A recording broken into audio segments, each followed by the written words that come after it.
बिस्मिल्लाहिर्रहमानिर्रहीम। Dear students, हिन वक्त जी टॉपिक है असांजी formation of sigma and pi bonds in light of molecular orbital theory. ॾिसो, कोवलेंट बॉन्ड की फॉर्मेशन जेका असां पढ़ी आहे, जंहिंमें असां पढ़ियो आहे त covalent bond is formed by mutual sharing of one pair of electrons between two atoms. इहो असां पढ़ियो आहे लेविस थ्योरी में। ठीक है, लेविस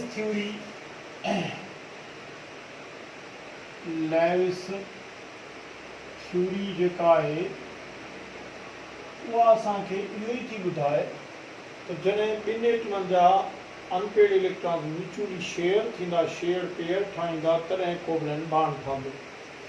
हाणे मॉलिक्यूलर ऑर्बिटल थ्योरी असांखे छा थी ॿुधाए? पहिरीं ॻाल्हि त लेविस थ्योरी में कुछ वीकनेस आहिनि। कहिड़ी? लेविस थ्योरी कोवलेंट बॉन्ड जो त ठहणु ॿुधाए थी, ऐं तव्हांखे ख़बर आहे जिते कोवलेंट बॉन्ड्स ठहंदा आहिनि उते मॉलिक्यूल्स पैदा थींदा आहिनि, ऐं मॉलिक्यूल्स के पैरा मैग्नेटिक थींदा आहिनि, के डाया मैग्नेटिक थींदा आहिनि, के कन खे मक़नातीसी फील्ड अट्रैक्ट कंदी आहे, कन खे अट्रैक्ट न कंदी आहे डाया मैग्नेटिक खे। त छो के मॉलिक्यूल्स पैरा आहिनि, छो कहिड़ा मॉलिक्यूल्स डाया आहिनि, उन्हनि में इहा मैग्नेटिक प्रॉपर्टीज़ कीअं पैदा थियनि थियूं, छो कनि में मैग्नेटिक प्रॉपर्टीज़ ज़ीरो आहिनि। त इन्हनि ॻाल्हियुनि खे लेविस थ्योरी नथी ॿुधाए सघे, या लेविस थ्योरी जी वीकनेस आहे। पोइ इन ते ओवरकम करण लाइ लेविस थ्योरी खे एक्सटेंड कयो वियो 1970 में लंडन ऐं हिटलर खां। उन्हनि वैलेंस बॉन्ड थ्योरी इंट्रोड्यूस कराई।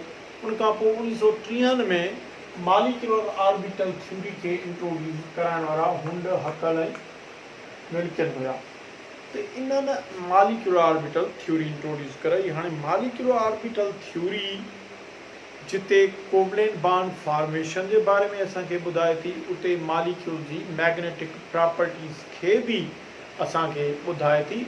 पर छाकाणि त असांजे सिलेबस में magnetic properties of molecules include ही कोन आहिनि, उनजे करे उन हिस्से के ओमिट कयो वियो आहे, एक्सक्लूड कयो वियो आहे। बाक़ी सिर्फ़ मॉलिक्यूलर ऑर्बिटल थ्योरी जा उहे कंसेप्ट असांखे पढ़ाया विया आहिनि पंहिंजे सिलेबस में, जेके सिर्फ़ ऐं सिर्फ़ कोवलेंट बॉन्ड फॉर्मेशन सां रिलेटेड आहिनि, त कोवलेंट बॉन्ड ठहे कीअं।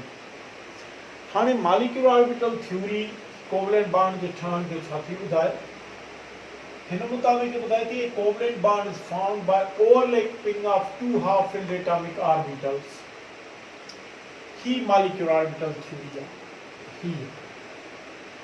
ठीक है, ही ॿुधाए थी जॾहिं ॿिनि एटमनि जा हाफ फिल्ड, ही ॾिसो, ही आहिनि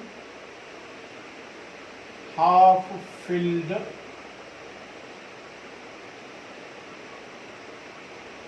एटॉमिक ऑर्बिटल्स। हाफ फील्ड जो मक़सद आहे वरी बि उहो अनपेयर्ड, माना हाफ फील्ड तॾहिं थींदा जंहिंमें हिकु इलेक्ट्रॉन हूंदो, छाकाणि त ऑर्बिटल में वधि में वधि 2 इलेक्ट्रॉन अची सघनि था। त हाफ फील्ड एटॉमिक ऑर्बिटल्स ॿिनि एटमनि जा जंहिंमें हिकु हिकु इलेक्ट्रॉन आहे, उहे जॾहिं पाण में ओवरलैपिंग कंदा, दिस इज़ ओवरलैपिंग, उन्हनि जे नतीजे में हिते 2 मॉलिक्यूलर ऑर्बिटल्स ठही पवंदा। ही मॉलिक्यूलर ऑर्बिटल थ्योरी जो कंसेप्ट आहे। हिकिड़ो मॉलिक्यूलर ऑर्बिटल सर्गो anti bonding molecular orbital.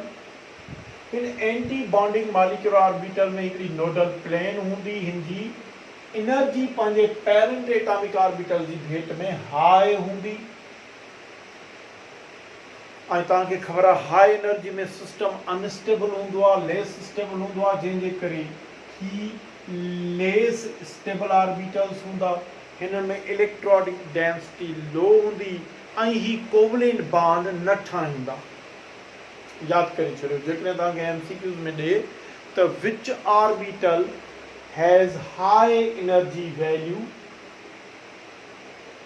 Half atomic orbital, half filled atomic orbitals, बी में ॾिठो बॉन्डिंग मॉलिक्यूलर ऑर्बिटल, सी में ॾिठो एंटी बॉन्डिंग मॉलिक्यूलर ऑर्बिटल, त पोइ सही जवाब थींदो एंटी बॉन्डिंग मॉलिक्यूलर ऑर्बिटल। ॿियो मालिक्यूलर ऑर्बिटल जेको हाफ फील्ड एटॉमिक ऑर्बिटल जी ओवरलैपिंग जे नतीजे में ठहंदो उहो हूंदो bonding molecular orbital. Bonding molecular orbital में छा हूंदो, हुनजी एनर्जी पंहिंजे पेरेंट एटॉमिक ऑर्बिटल जन्मा इहो ड्राइव थियो आहे हुनजी भेट में घटि हूंदी।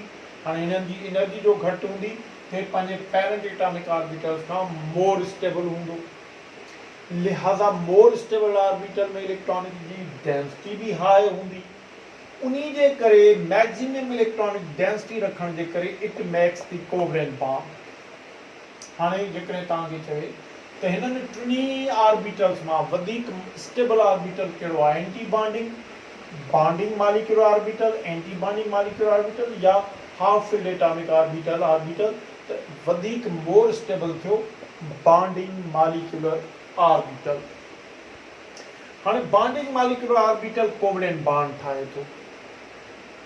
तव्हां सोचींदा हूंदा सर जेकॾहिं ही कोवेलेंट बॉन्ड ठाहे ई नथो त पोइ एंटी बॉन्डिंग मालिक्यूलर ऑर्बिटल जो कॉन्सेप्ट छो इंट्रोड्यूस करायो वियो। वंस अगेन मां तव्हांखे अॻु सवेरे बि ॿुधायो त anti bonding molecular orbital useful आहिनि मैग्नेटिक प्रॉपर्टीज़ ऑफ मॉलिक्यूल्स खे प्रेडिक्ट करण में, जंहिंजे करे हिते मैग्नेटिक प्रॉपर्टीज़ त मॉलिक्यूल जी असां पढ़ूं कोन था, असांजे सिलेबस में इंक्लूड कोन्हे। उन जे करे हिननि जो हुजणु मैग्नेटिक प्रॉपर्टीज़ ऑफ मॉलिक्यूल्स खे ॿुधाइण लाइ ज़रूरी आहे, न कि कोवेलेंट बॉन्ड जे ठहण लाइ। कोवेलेंट बॉन्ड जो ठहण माना बॉन्डिंग मालिक्यूलर ऑर्बिटल जो ठहण। हाणे सुवाल ये थो पैदा थिए त bonding molecular orbital covalent bond कीअं ठाहे थो। इन लाइ यादि करे छॾियो ही थ्योरी असांखे इहो थी ॿुधाए त थिए ईअं थो त ही बॉन्डिंग मालिक्यूलर ऑर्बिटल ॿिनि न्यूक्लियस जे विच में शेयर्ड पेयर ऑफ इलेक्ट्रॉन्स या मैक्सिमम इलेक्ट्रॉनिक क्लाउड रखे थो। ही भी एटम जो न्यूक्लियस है, ही भी। हाणे इन में ये ॿई शेयर्ड पेयर ऑफ इलेक्ट्रॉन्स जेके आहिनि ये हिते लोकेलाइज न आहिनि पर डीलोकेलाइज्ड आहिनि। ही माना सॼे मॉलिक्यूल में ॿिनि एटमनि जे न्यूक्लियाई जे विच में डीलोकेलाइजेशन कनि था, जंहिंजे करे हिन मॉलिक्यूलर बॉन्डिंग ऑर्बिटल जे इलेक्ट्रॉनिक क्लाउड खे ॿिन्ही एटमनि जो न्यूक्लियस पाण ॾे अट्रैक्ट करे थो, जंहिंजे करे हिन जी डीलोकेलाइजेशन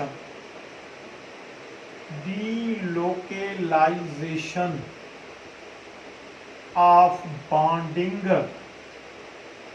इलेक्ट्रॉन्स थिए थी। तो इन्हीं जे इलेक्ट्रॉनिक क्लाउड्स के ॿिन्ही एटमनि जा न्यूक्लियस पाण ॾे अट्रैक्ट कनि था ऐं इहो ई कोवेलेंट बॉन्ड जो सबबु बणिजे थो ॿिनि एटमनि जे न्यूक्लियस जे विच में। पंहिंजी माना त लेविस थ्योरी में जो कोवेलेंट बॉन्ड ठहे थो मालिक्यूलर ऑर्बिटल थ्योरी में दरअसल वो बॉन्डिंग मालिक्यूलर ऑर्बिटल ठहे थो। हाणे ॾिसणो इहो आहे त हाफ फील्ड एटॉमिक ऑर्बिटल ऐं मालिक्यूलर बॉन्डिंग ऑर्बिटल जे विच में फ़र्क़ु कहिड़ो आहे। यादि करे छॾियो बॉन्डिंग मालिक्यूलर ऑर्बिटल ॿिनि एटमनि जे न्यूक्लियाई जे ज़ेरे असर रहे थो, जंहिंजे करे असां हिनखे पॉलीसेंट्रिक चऊं था। ठीकु आहे न। ही ॾिसो ही delocalization of bonding electrons between nuclei of two atoms, जंहिंजे करे ही पॉलीसेंट्रिक आहे। बॉन्डिंग मालिक्यूलर ऑर्बिटल जा इलेक्ट्रॉन्स पॉलीसेंट्रिक आहिनि, इन्हनि खे ॿिनि एटमनि जा न्यूक्लियस अटैक कनि था।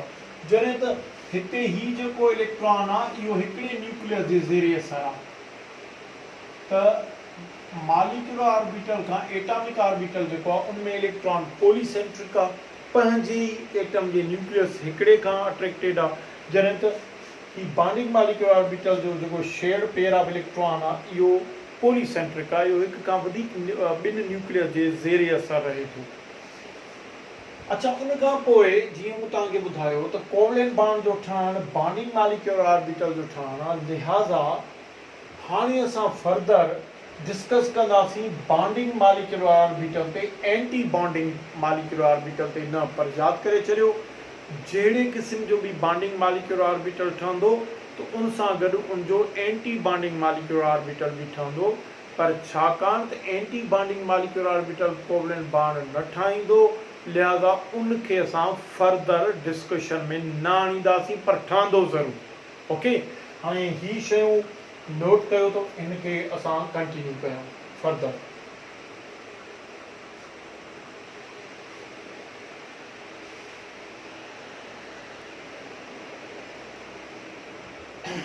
स्टूडेंट्स, जीअं तव्हांखे मूं ॿुधायो त कोवलेंट बॉन्ड जो मक़सदु आहे बॉन्डिंग मालिक्यूलर ऑर्बिटल जो ठहणु। हाणे बॉन्डिंग मालिक्यूलर ऑर्बिटल जा ॿ क़िस्म आहिनि, हिकु सिग्मा बॉन्डिंग मालिक्यूलर ऑर्बिटल, ॿियो पाए बॉन्डिंग मालिक्यूलर ऑर्बिटल। यादि करे छॾियो, sigma bonding molecular orbital sigma covalent bond खे जनम ॾींदो। पाए बॉन्डिंग मालिक्यूलर ऑर्बिटल जो मक़सदु आहे पाई कोवलेंट बॉन्ड जो ठहणु, उन जो साम्हूं अचणु। छाकाणि त बॉन्डिंग मालिक्यूलर ऑर्बिटल जो मक़सदु ई आहे कोवलेंट बॉन्ड। यादि करे छॾियो त जहिड़े क़िस्म जो बि बॉन्डिंग मालिक्यूलर ऑर्बिटल ठहंदो, उन सां गॾु उनजो एंटी बॉन्डिंग मालिक्यूलर ऑर्बिटल बि ठहंदो। पर वरी वरी मां रिपीट थो कयां त anti bonding molecular orbital covalent bond जे ठहण सां उनजो को बि तालुक़ कोन्हे, उनजो हुजणु सिर्फ़ु मैग्नेटिक प्रॉपर्टीज़ खे ॿुधाइण में यूज़फुल आहे। उन्ही जे करे एंटी बॉन्डिंग खे असां हिते डिस्कस में आणियूं ई नथा। हाणे जेको सिग्मा बॉन्डिंग मालिक्यूलर ऑर्बिटल आहे, या असां ॿियनि लफ़्ज़नि में चऊं सिग्मा कोवलेंट बॉन्ड आहे, इहो कीअं ठहंदो? It is formed by linear या head to head overlapping of two half filled atomic orbitals between two atoms. ठीकु आहे, बिटवीन टू एटम्स। हाणे कहिड़े क़िस्म जा एटॉमिक ऑर्बिटल्स या लीनियर ओवरलैपिंग करे सिग्मा कोवलेंट बॉन्ड ठाहींदा या सिग्मा बॉन्डिंग मालिक्यूलर ऑर्बिटल ठाहींदा? यादि करे छॾियो, एस एस लीनियर ओवरलैपिंग। यादि करे छॾियो, एस ऑर्बिटल जी बि ओवरलैपिंग लीनियर ई थींदी आहे, हेड टू हेड ई थींदी आहे।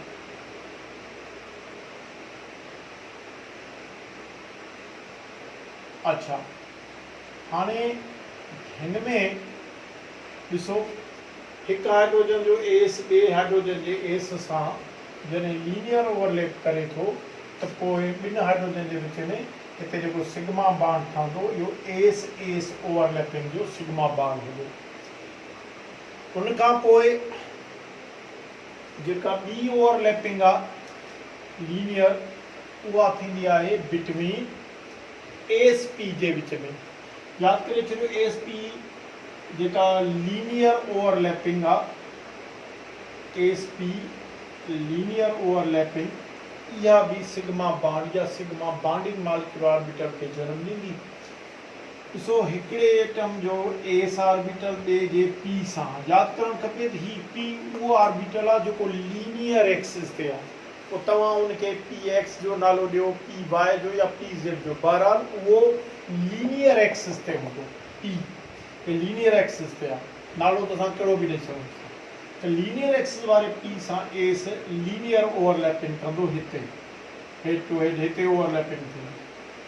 अच्छा, उनजे करे हिते लोब वॾो थींदो है, एस पी जो सिग्मा बॉन्ड आहे हाइड्रोजन जी फ्लोरीन जे विच में, हाइड्रोजन जो एस फ्लोरीन जो पी लीनियर एक्सिस वारो ओवरलैप कंदा त ही सिग्मा बॉन्ड ठहे थो। उन खां पोइ आहे पी पी लीनियर ओवरलैपिंग।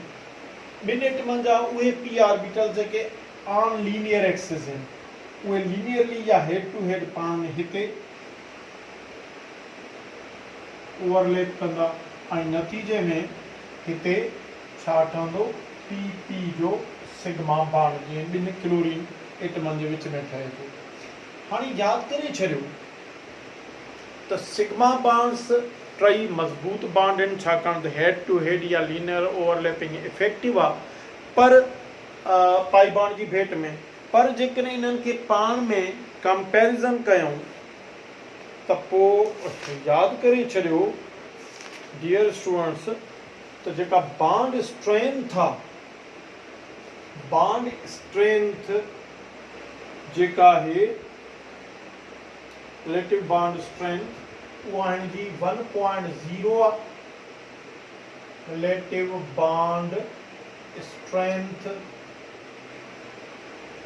अच्छा, इन खां पोइ एस पी जे ओवरलैपिंग जी बॉन्ड स्ट्रेंथ जेका आहे relative bond strength, relative bond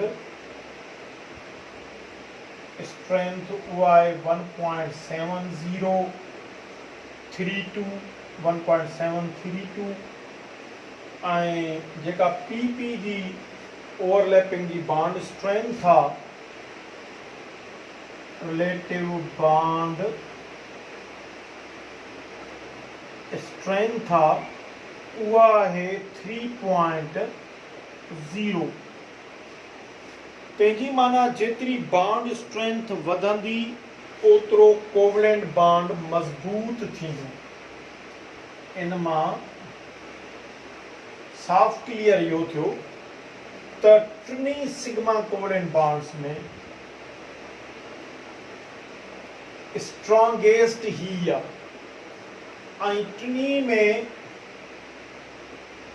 least strong ही आहे एस जो सिग्मा बॉन्ड छो ॾिसो बॉन्ड स्ट्रेंथ डिपेंड थी करे maximum overlap of the lobes of half filled atomic orbitals ऐं मैक्सिमम इलेक्ट्रॉनिक डेंसिटी केतिरी हिस्सो थी वठे ओवरलैपिंग में एस ऑर्बिटल तव्हांखे ख़बर आहे त स्फेरिकल आहे उन में टई एक्सिस क्रॉस थियूं कनि तंहिंजी माना उनजी इलेक्ट्रॉनिक डेंसिटी टिनी एक्सिस ते फैलियल आहे माना डाइल्यूट इलेक्ट्रॉनिक डेंसिटी आहे जॾहिं त P में अलॉन्ग सिंगल एक्सिस ते इलेक्ट्रॉनिक डेंसिटी आहे ॾिसो हिते लीनियर P ऑर्बिटल आहे त पोइ हिनजी सपोज कयूं हिनखे असां एक्स एक्सिस जी चऊं त हिनजी इलेक्ट्रॉनिक डेंसिटी सॼी एक्स एक्सिस ते आहे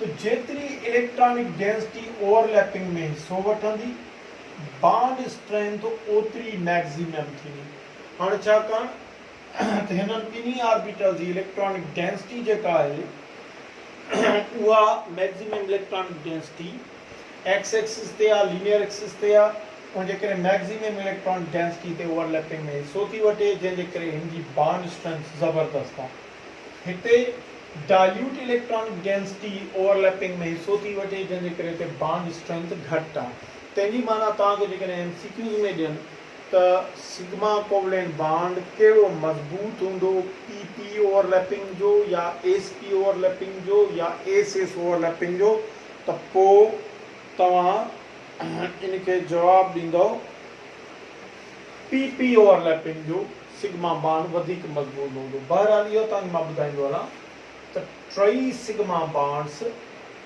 पाई बॉन्डिंग खां मज़बूत हूंदा हाणे पाई बॉन्डिंग मॉलिक्यूलर ऑर्बिटल या पाई बॉन्ड ते अचूं it is formed by pi parallel या side by side overlapping of two half filled atomic orbitals कहिड़ा कहिड़ा atomic orbitals side by side overlap करे सघनि था P by ओवरलैपिंग माना हिकिड़े एटम जो P by ॿिए जे P by सां यादि करे छॾियो त पाई बॉन्डिंग जी जेका ओवरलैपिंग आहे उहा सिग्मा खां पोइ थींदी ही जेका एक्सिस आहे इहा ई एक्स एक्सिस आहे इहा ई जेका आहे सा सिग्मा एक्सिस आहे सिग्मा बॉन्ड हिन ते पहिरियां ठहंदो पाई बॉन्डिंग जी ओवरलैपिंग सिग्मा बॉन्ड खां पोइ थींदी त सिग्मा बॉन्ड वारी एक्सिस जे अबोव एंड बिलो परपेंडिकुलर डायरेक्शन में जेको आहे ओवरलैपिंग जो अधु परपेंडिकुलर डायरेक्शन में हिननि खे अबोव सिग्मा एक्सिस जे थींदो ऐं अधु हेठि थींदो जंहिंजे करे पाई बॉन्ड जा electronic cloud sigma axis J above and बिलो इलेक्ट्रॉनिक क्लाउड्स हूंदा परपेंडिकुलर डायरेक्शन में ॿी ओवरलैपिंग आहे PZ ओवरलैपिंग ही बि सिग्मा बॉन्ड ओवरलैपिंग खां बाद में थींदी अॻु में हिते सिग्मा बॉन्ड ठही चुको हूंदो पोइ हाणे छाकाणि त ही साइड बाय साइड ओवरलैपिंग आहे या हेड टू हेड ओवरलैपिंग जी भेट में कमज़ोर आहे लिहाज़ा कहिड़े बि क़िस्म जो ओवरलैपिंग हुजे पाई बॉन्ड जी उहा सिग्मा खां लेस स्टेबल आहे वीकर आहे हाणे जेकॾहिं सिग्मा बॉन्ड जी पाई बॉन्ड खे कंपेयर कयूं त सिग्मा बॉन्ड मज़बूत लीनियर ओवरलैपिंग जो नतीजो आहे pi bond side by side weaker half filled atomic orbital जी ओवरलैपिंग जो नतीजो आहे ऐं वीकर कोवलेंट बॉन्ड तव्हांखे ख़बर आहे जल्दी टुटी पवंदो आहे जेको जल्दी टुटी पवंदो आहे उहो मोर रिएक्टिव हूंदो आहे ऐं हीउ हमेशह सिग्मा खां पोइ ई ठहंदो त हाणे असां कंपेरिज़न जेकॾहिं कयूं त सिग्मा ऐं पाई बांड जे विच में कंपेरिज़न ते ईंदासीं, पर पहिरियां तव्हां ही शयूं नोट कयो।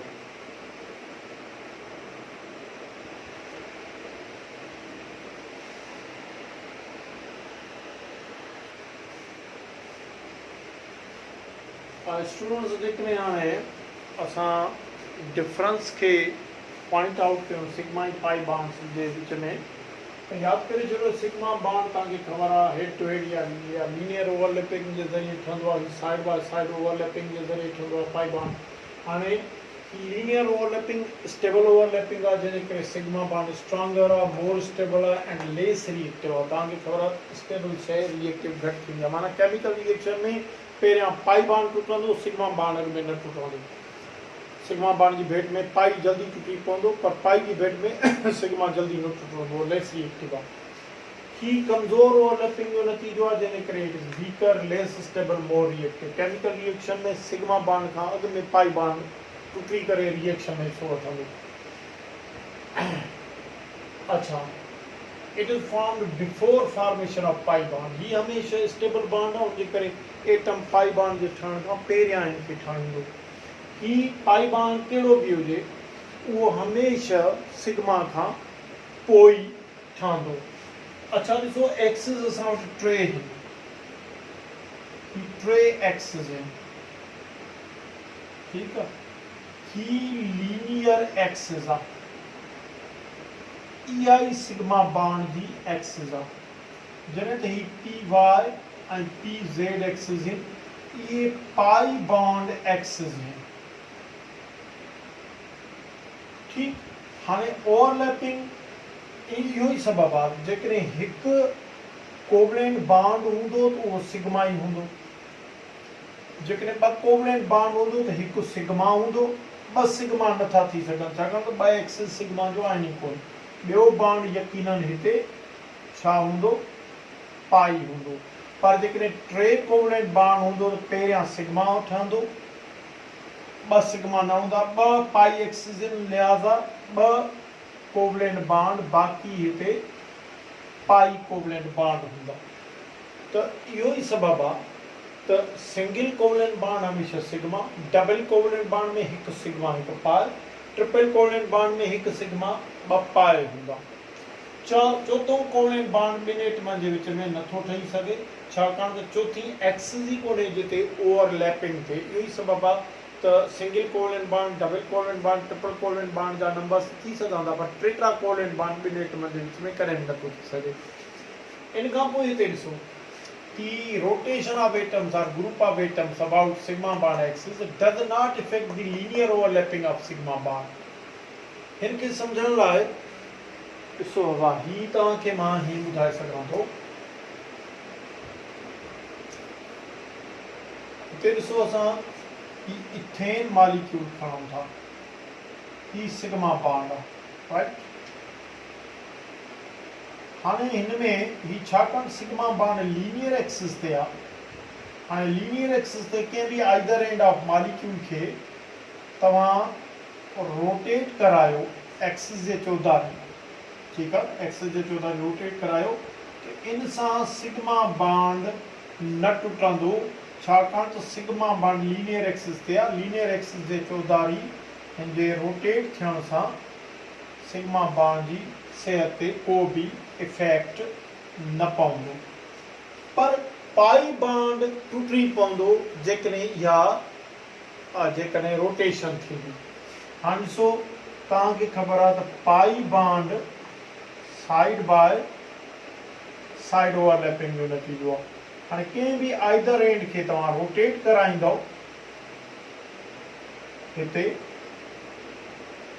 त पोइ लीनियर एक्सिस जे चौधारी जॾहिं रोटेट थींदो त हिन जी ॿिए पी ऑर्बिटल सां साइड बाय साइड ओवरलैपिंग टुटी पवंदी, ऐं तव्हांखे ख़बर आहे साइड बाय साइड ओवरलैपिंग टुटी पवंदी त इन सां पाई बॉन्ड टुटी पवंदो, जंहिंजे करे पाई बॉन्ड हिन रोटेशन खे इजाज़त न ॾींदो। छाकाणि त इहा रोटेशन थींदी त पाई बॉन्ड सीरियसली इफेक्ट थींदो ऐं उहो टुटी पवंदो। लिहाज़ा रूम टेम्परेचर ते जन मॉलिक्यूल्स में पाई बॉन्ड आहिनि, उन्हनि में अहिड़े क़िस्म जी रोटेशन नथी थी सघे। मिसाल तौरु ॾिसो, जीअं इथाइलीन आहे, इथाइलीन हिन में पाई बाण मौजूदु आहे। हाणे पाई बाण मौजूदु आहे कंहिंजी माना त ही रोटेशन हिते न आहे, जेकॾहिं थिए हा त पाई बाण टुटे हा। अहिड़े नमूने सां इथाइन आहे, इथाइन में ॿिनि कार्बन जे विच में ॿ पाई बाण आहिनि। हाणे जेकॾहिं इहा रोटेशन हिन में बि थिए हा त पोइ इहे पाई बाण टुटी पवंदा। त जन मॉलिक्यूल्स में पाई बाण मौजूदु आहिनि, कोवलेंट बाण, उन्हनि मॉलिक्यूल्स में अहिड़े क़िस्म जी रोटेशन नथी थी सघे, छाकाणि त इहा रोटेशन उन्हनि जी पाई बॉन्डिंग ओवरलैपिंग खे सीरियसली इफेक्ट कंदी, उनखे तोड़े विझंदी। हाणे जेकॾहिं तव्हांखे MCQs में अचे त rotation of atoms or group of atoms about axis does not affect the linear, does not affect the